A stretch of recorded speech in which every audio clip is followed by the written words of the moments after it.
Ayun, so magandang hapon mga kabarya, no?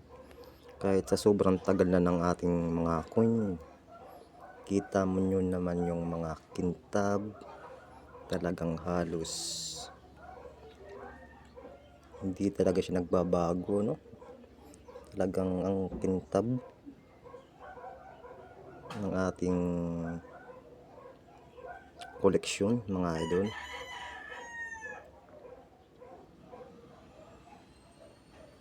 Yun, so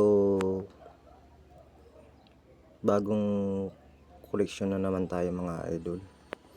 So nag-i-start lang tayo.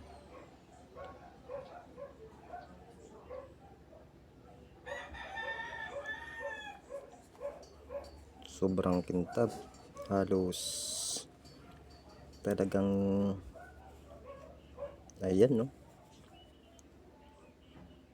2 pesos na may puno ng nyug mga idol.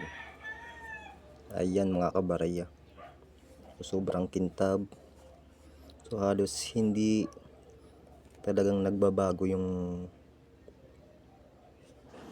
itsura nila, yung kintab nila, kahit sobrang